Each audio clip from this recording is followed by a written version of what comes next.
अहिल्या द्रौपदी तारा कुन्ती मन्दोदरी तथा पंचकन्याय समरेत नित्यं महापातकनाशम्। पौराणिक काल में ऐसी पंचकन्याएं जो शादी होने तथा संतान को जन्म देने के बाद भी कुंवारी कहलाती थी। इनमें से 3 कन्याएं रामायण काल से जुड़ी हैं। उनके नाम हैं अहिल्या, तारा तथा मंदोदरी, तथा 2 महाभारत काल से हैं। उनके नाम कुंती और द्रौपदी हैं। विशेष बात यह है कि इन 5 के साथ ऐसी कथाएं जुड़ी हैं जिसमें अपने पति के अलावा किसी दूसरे व्यक्ति से शादी करनी पड़ी अथवा उनके साथ छल से या नियोग से शादी संबंध बनाना पड़ा। फिर भी पुराणों में कहा गया है कि इन्हें आजीवन कौमार्य का वरदान प्राप्त था। इन 5 कन्याओं का प्रतिदिन स्मरण करने से सारे पाप धुल जाते हैं। इन 5 स्त्रियों के विवाह होने पर भी कन्या के समान पवित्र मानी जाती हैं। इन 5 कन्याओं के बारे में आज चर्चा करते हैं। प्रथम है देवी अहिल्या। वाल्मीकि रामायण में कथा आती है कि अहिल्या रूपवती, संस्कारी, सुशील तथा पतिव्रता नारी थी। उसका विवाह गौतम ऋषि के साथ हुआ था। कहा जाता है कि एक बार इंद्र को मालूम हुआ कि गौतम पत्नी अहिल्या संसार में सबसे सुंदर नारी है। अतः उसने चंद्रमा से कहा कि तुम मेरा साथ दो। अर्धरात्रि को मुर्गे की आवाज़ बनकर बोलना।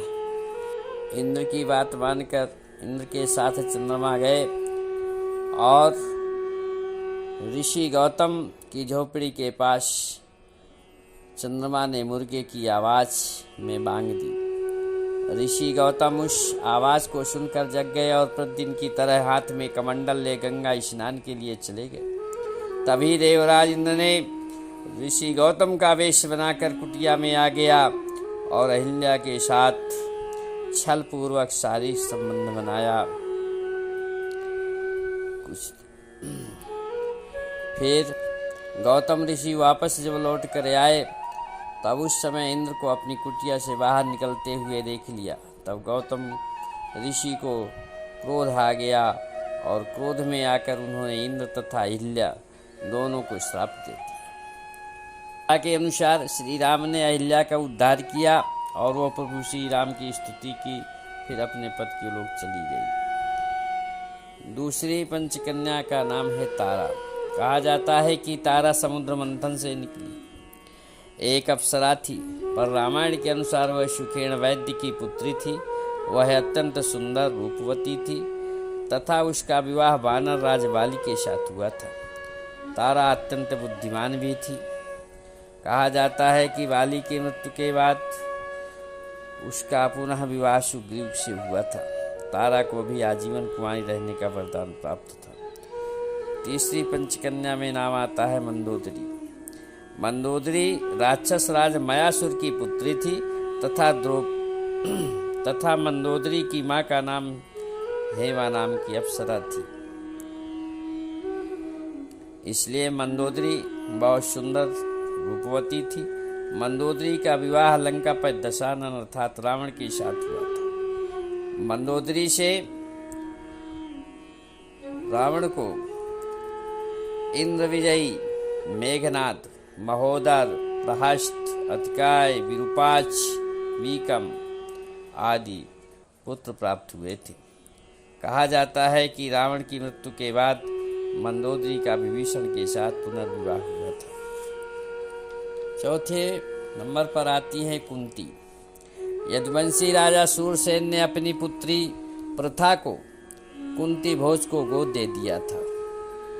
कुंती भोज उस बच्ची का जब पालन पोषण करने लगा तो अपने नाम के अनुसार उसका नाम बदलकर कुंती रखा। एक बार कुंती भोज के यहाँ ऋषि दुर्वासा पहुँचे, जिनकी सेवा स्वयं कुंती ने किया था। कुंती की सेवा से प्रसन्न होकर ऋषि दुर्वासा ने कहा, पुत्री, मैं तुम्हारे सेवा से अति प्रसन्न हूँ, अतः मैं तुझे एक ऐसा मंत्र देता हूँ जिसके प्रयोग से तू जिस देवता का स्मरण या आवाहन करेगी वह तत्काल तेरे सामने प्रकट होकर के तेरी मनोकामना अवश्य पूर्ण करेंगे।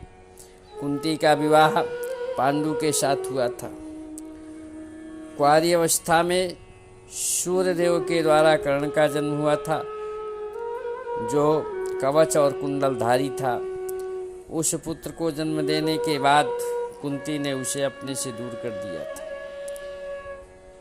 विवाह के बाद जब पांडु से कोई पुत्र नहीं हुआ, तब कुंती ने पांडु की सहमति से धर्मराज, फिर पवनदेव और बाद में इंद्रदेव से नियोग के द्वारा युधिष्ठिर, भीम और अर्जुन को जन्म दिया था। 5वीं पंचकन्या का नाम है द्रौपदी। कहा जाता है कि द्रौपदी का जन्म यज्ञ से हुआ था, इसलिए उसका नाम याज्ञनी था। राजा द्रुपद की पुत्री होने के कारण उसको द्रौपदी कहा जाता है। द्रौपदी का विवाह अर्जुन से हुआ था, परंतु माता कुंती ने बिना जाने ही अनजाने में 5 भाइयों को बराबर बांट लेने को कह दिया था, जिसके कारण वह 5 पांडवों की पत्नी बनी और प्रत्येक पांडव से एक एक संतान उत्पन्न हुए थे।